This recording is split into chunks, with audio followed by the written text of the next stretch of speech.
So you're welcome back to African Colonization TV and Biafran History. In today's video, we go into the structure of Nigeria, the issue concerning Nigeria and the way British structure Nigeria for Nigeria not to survive and to suppress the Igbo, to make the Igbo never to rise. According to the title stated, British structure Nigeria for their interest and to make the Igbo never to rise up. So, according to the title, that is how it is. So, the way the country is today, nobody is benefiting from it, even though the so-called the North and the West. The only little benefit is that sometimes it may look as if they are in power or they are in position. But your imposition does not mean that you are benefiting, because as the Igbos or the South is suffering, so the North is also suffering also. That is why you go to the market, the same thing, the same price they sell to you, the same price they are going to sell to the other people. And then nobody is benefiting from it. And the reason why this country is like this, the way it is today, is because of the way the British structure it.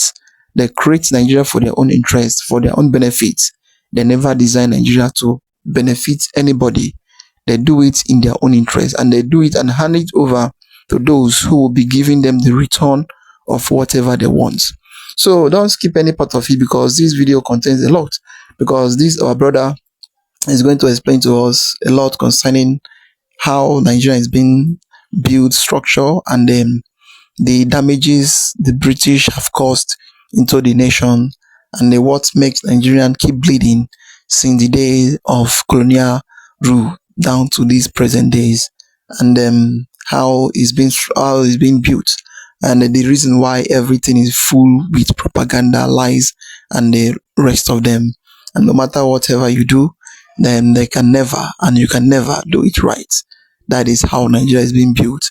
They create Nigeria in a way that you as a man, you as a woman, and you as a child, you cannot survive, or you cannot ask question what is happening. They will tell you Nigeria is indivisible, Nigeria is unbreakable, and Nigeria is this, Nigeria is that, because of there are many structures and many things they build with it, and they use lies and the different things to build the country. So as you're about to watch, like, subscribe, and make sure you share the video, go around, let others see what is really going on in Nigeria. You see, the British did a lot of harm to us before leaving. In fact, the setting of Nigeria before British left is something else. We are still suffering it. We are still trying to amend it. Not just us, including the Middle Belt region, the area called Sonse North Central. A lot of harm was done by the British in their own favor, so that they will still, while they leave Nigeria, they will still have influence on Nigeria. First of all, I would like you to watch this video, and we'll be right back. Dr. Poku, real quickly, I also, in about 2 minutes, I also want you to interrogate the concept of numerical advantage of the North. You said something earlier on. That is what makes me laugh, sir. You said that the British used the Middle Belters to shore up the numbers in the North. Let's talk about numerical advantage. The North and numbers. Yes. Thank you. The North they use this argument. We have the numbers, etc. Take the Middle Belt out. Where are the numbers? They know they don't have the numbers, sir. They know it. But of course, for propaganda purposes, they use that argument. We have the numbers. We can do it. Now, the North, the British wanted the North to remain monolithic for some reason. They wanted it because they wanted to hand over power to the North. And they used Middle Belters to beef up the population of the North before independence. And though before independence, if you look at the population, go back to history, all these things are there, you can Google and see. The Southeast and Bamenda had the highest population, followed by the Southwest, and the North, that is including the Middle Belt, had the third population in terms of numerical strength. However, the British wanted to hand over to the North and therefore denied the Middle Belters a region for themselves. Though after independence, the southern minorities were given Midwestern region for also political consideration, which now we know as used just to whittle down the strength of the Southwest. But all the same, we who consider ourselves Middle Belters going down history and memory lane are saying we are not Northerners. We are Middle Belters. And the North has always considered us that way anyway. When it comes to such consideration as North, they say all of us as North. But when it comes to appointments and other considerations, they don't consider us as North. So why should this hypocrisy continue? And just say, we are Middle Belters, they are Northerners. Let everybody be who he is. Today we are going deep into Nigeria's history. A history that was shaped not by fairness, but by British interests. A history where numbers, power, and identity were manipulated. We are talking about how British used our own people to hand power to the north. How the southeast and even Bamenda, this is southern Cameroon today, were ignored, and how the middle belt was counted as north so that they would inflate numbers. And we remember the words of late Richard Akinjide, a respected lawyer and a member of the First Republic. He warned about these manipulations. The British wrongs that shaped Nigeria. Though many of these, he is now late, many of his stories were never fully told. He said there are certain things that you will have to go to death with. You will never talk about. There are a lot of things like that he would have shared that he said, no, he's going to rest with that. Let's start with the numbers. The North has always claimed we have the numbers. We can lead Nigeria. But here is the truth. Before independence, the Southeast and Bamenda were the most populous areas. The Southwest came next. The North, it was not stronger in numbers, at least not without without including the Middle Belt. Richard Akinjide, who lived through this, said openly, even the censuses were manipulated. The British did so much harm, especially to us in the Southeast, and they used the Middle Belt populations to beef up northern numbers. Yes, the Middle Belt was counted as part of the North, yet when it came to appointments, leadership, and real power, Middle Belt people were sidelined. And I hope they will wake up. It's not just about talking about it. You see, meeting of, is it 16 northern governors or 19 northern states? Unongo, Pa Unongo, you see him there. And most of these Middle Belt people, they don't want to be part of the North. But whenever the northern meeting is called, you see all of them gather again in the name of North, still shouting against the South. Yeah, you can't do this, you can't do this. I don't know how to even start to help these people. Now, this is part of the elders of Middle Belt, the one who spoke in the studio of Arise. How can you help a people who cannot help themselves? Check whenever they say gathering or meeting of, is it 16 northern states, or 19 northern states? The whole of them pours in again. As far as I know, the best map is, they should be, the best arrangement is they should be identified as Middle Belt area. Simply, they are not northerners. All of these are setups. But why did the British people do this? Why inflate northern numbers? It was simple. The British wanted a northern elite that could work with.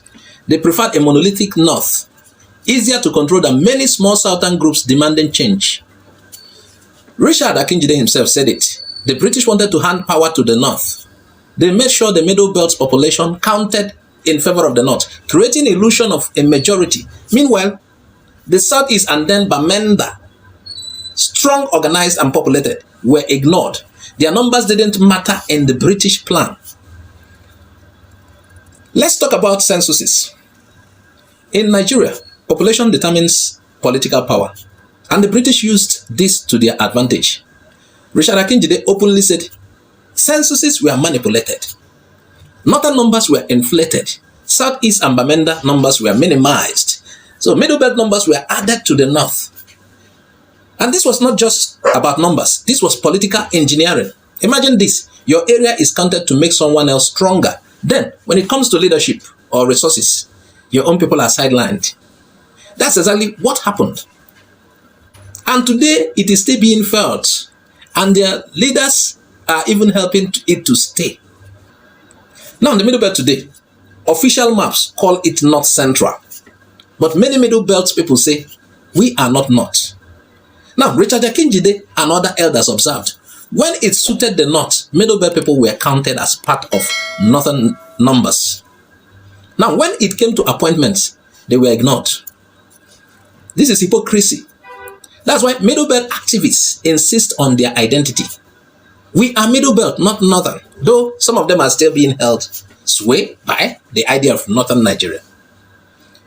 The Southeast plus Bamenda had the real population strength. Southeast towns were dense, vibrant, and well organized. Bamenda, though today part of Cameroon, was historically, they were linked to Eastern Nigeria under British rule, administered by the British while the British was around. Yet the British ignored these numbers because their plan was Northern dominance. So the Southeast and Bamenda were simply not counted when it mattered. Richard Akinjide hinted at this often. The British didn't just manipulate numbers, they denied the Southeast and Bamenda the power they earned through population and organization. The result, today we have this story repeating. North claims numbers. And that applies in election too. Can you imagine? I was seeing a particular argument on TV the other day. Rufai was saying how many Southeast states, small Southeast states. But what about the population? They are citing it as they are not enough to outwit the North in terms of voting. This is still being applied. Can you imagine the votes coming from Southeast? They tell you, this is the number, this is the number. So Southeast is still fighting for recognition, just like the Middle Belt. British policies created force power structure. British politics sowed division and left lasting problems. We are still facing the problems created by British people up to today. We see it now. Regional arguments, zoning fights, and constant debates about who belongs where. So what is the lesson to learn from this? The British may have set up the map and manipulated the numbers, but we are the ones who can understand the truth. We can talk about it and we can make sure history does not repeat itself. Middle Belt people, are you ready? The Southeast, we are not talking about Bamenda anymore. Bamenda belongs to Cameroon. The Southeast, the Middle Belt, they all deserve to be counted fairly, respected fully, and represented honestly. Nigeria's history was shaped by wrong deeds, but today awareness is the first step to justice. Again, here are the core points. The British people manipulated numbers to favor the North. Middle Belt was counted as North, then marginalized. In terms of appointment and other things, they are nowhere. Then, Southeast plus Bamenda had real population strength. Bamenda is out of the equation now. What is happening? Where are the Middle Belts? And you hear some narration. These are people who helped the North too. You know, these guys, I hope they will wake up. Today, where are the Middle Belts? Look at what is happening in the Middle Belt region. We had, even during the war, that they participated strongly in trying to stop Biafra. Again, what we see that continues to echo is being used. Will you remain like, I don't want to put it like as if somebody cost you. Will you remain where somebody has fitted you, even though it is uncomfortable to you? You help them win the war against Biafra. Where are you? Gowon managed to be president at the point in time, figurehead. Mulitara was actually in control. And that was what happened. Shortly after, Ekumeku removed him. Where is Middle Belt?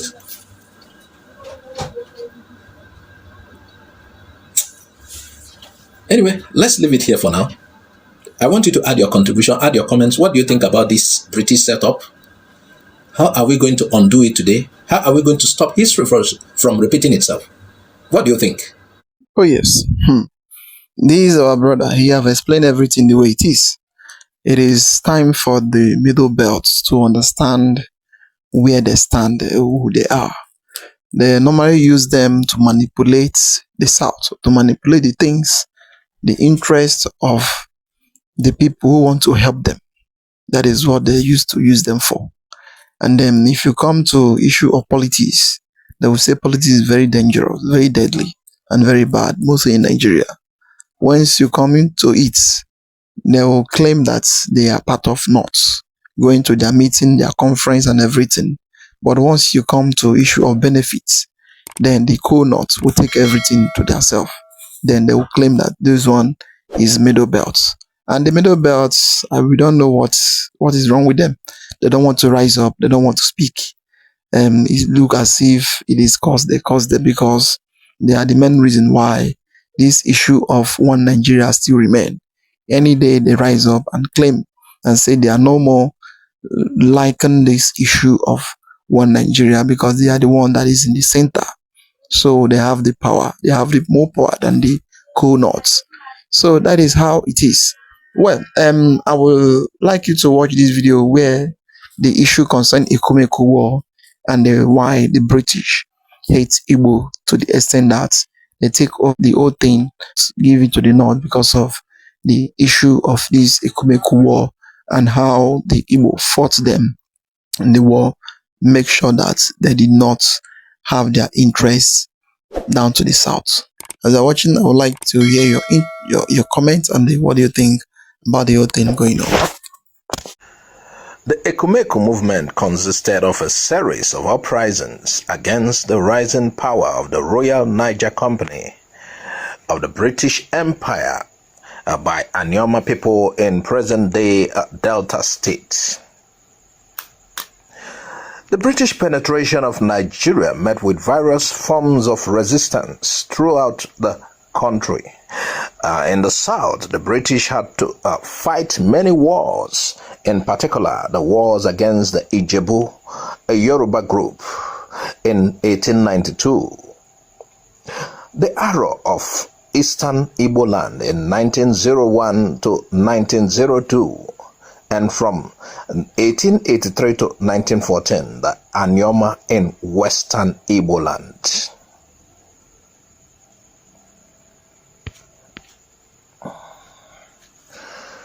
Now let's look at the war. The Ekumeku movement dates 1883 to 1914. Location: Onisha-Olona, Isele Ukwu, Onisha-Ugbo, Isele Asaba, Obio, Umunede, other Aniosha communities, Abo and Onisha, a lower Niger River. And the result, the British had victory. Territorial changes, the establishment of Southern Nigeria Protectorate. Belligerents, British Empire, now Ekumeku organization. Commanders and leaders. On the British side, we have Major Festin, W.E.B. Crawford Copeland, Lieutenant Colonel H.C. Morehouse, S.O. Crewe. Now on the Ekumeku organization, Dunku Isusu of Onisha-Olona, Maya Nwa Isusu of Onisha-Olona, Oche Nwa Areze of Onisha-Olona, Elumelu Okachi of Onisha-Olona, Nwabuzo Iyogolo, Awuno Ugbo, Nzekwe, Agbambu Nwa Oshue of Ibuzo, Idabo of Isele Ukwu, Abuzo of Idumoje Uno, Idegwu Otokpoike of Oburu Ukwu, Ochie Agodi, Agbambu Oshue, Shade Nwoji, etc.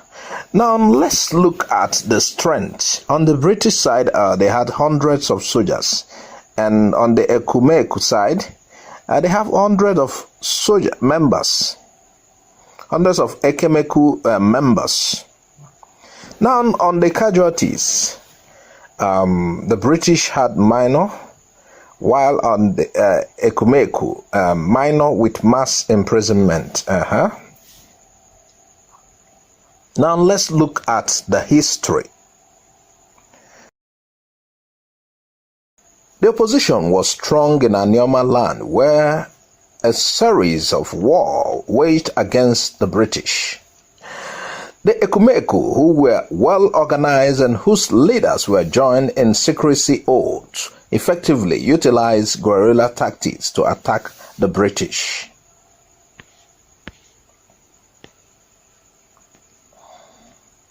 Their forces, which were drawn from thousands of Anioma youths from all parts of Anioma land, created many problems for the British, but the British used forceful tactics and heavy armaments, destroying homes, farms, and roads to prevail.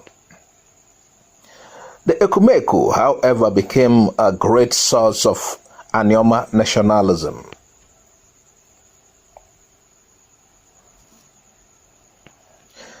The Ekumeku movement is unique in Anioma history and Igbo history in general for two reasons. First, the length of time the movement endured, comprising military campaigns over a period of 31 years. 31 years. Secondly, it is an outstanding example in Anioma civilization of an attempt to unite previously disunited states to resist the colonial army. You have seen that one crucial reason for Anioma's defeat was the great discrepancy of skill between the average Anioma community and the colonial army. The British decided on a preemptive strike and in December 1902 sent a powerful expedition that systematically destroyed a number of towns and imprisoned their leaders. This is what's assumed was the end of the Ekumeku. The Ekumeku and other secret societies have been completely broken.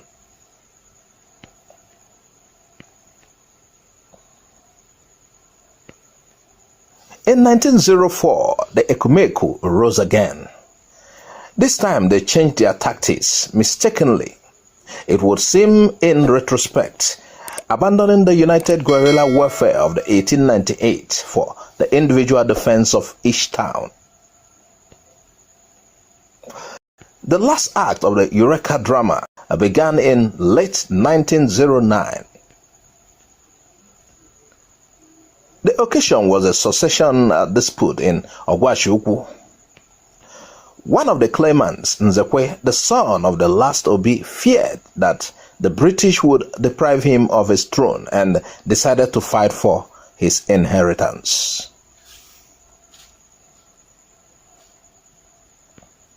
On November 2, 1909, the British sent an expedition to Ogwashiukwu, but they failed in the expedition. The British perceived in the whole Asaba hinterland sympathy with the Ekumeku, a disposition to throw off government authority. In 1911, there was a final roundup of the Ekumeku leaders in various towns that were followed once more by imprisonments.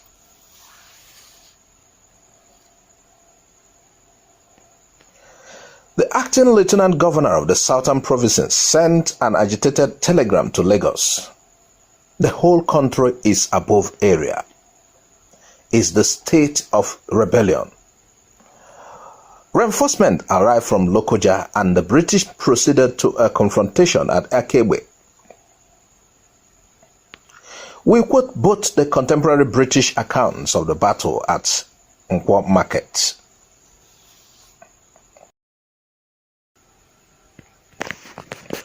The war.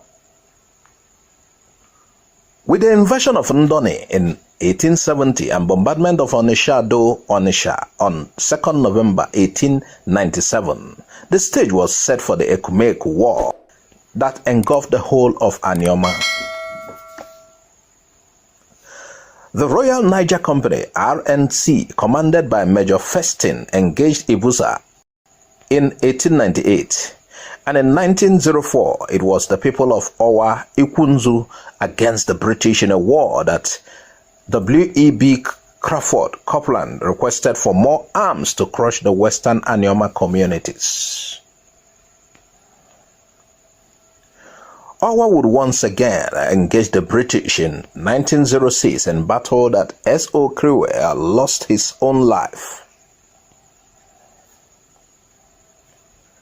On 2nd November 1909, it was finally the turn of Ogwachiukwu, who matched the British. In this war, the British sustained many casualties with the death of H.C. Chapman. Aftermath. Although the Ekumeku failed in 1914, but the Western Anioma treasure their memory as an imperishable legacy. Heroes included Dunkus Isus of Onisha Olona, Mwabuzo Iyogolo of Ogwachiukwu, Awuno Ubo, Obi of Akomazi, Abambu Oshue of Ibuzo, Idabo of Iselo Azaba, Oshe Areze of Onisha Olona, Abuzo of Idumejuno, Idegwu Otokboike of Uburuku are still remembered in Anioma land and Igbo land in general. The Ekumeku War is one of the most vigorous campaign of opposition to the British Empire and inspired later rebellions such as the Mau Mau of Kenya. Oh yes, that is how it is. That is how the Ekumeku War is being fought, and how they dealt with the British for more than 30 years of fighting war without stopping every day. And since then till now, the British never believed that the Igbo have forgiven them. So they believe that the mind they used to fight them then, it is still till now. Even when the Biafran War was fought, it is that same mind they used to fight those things, because they never believe, Igbo never believe to surrender to date. So they are still afraid of one day they will still rise up. That is why you see everywhere, here and there, hitting left, right, center. Everyone is still agitating, saying Nigeria must divide, Nigeria must divide, Nigeria. It's only our political elect, or the politician, those that have power, those that have position in office, that used to claim that Nigeria will forever remain as one, because reason, they have given them Nigeria as a property to take care of. So you must take care of your property for the property not to lost, because if you lost, the person who gives you the property to take care of, he may lock you. So that is the main reason why you see the whole thing is still happening this way. So what do you think about the whole thing going on? The book, we have the history book. If you need it, you can comment down there, down to the comment section, so we can provide one for you to read and see the whole thing by yourself. So as you're watching, like, subscribe, and share the video to go and let others see things happening in Nigeria. We say thank you for watching.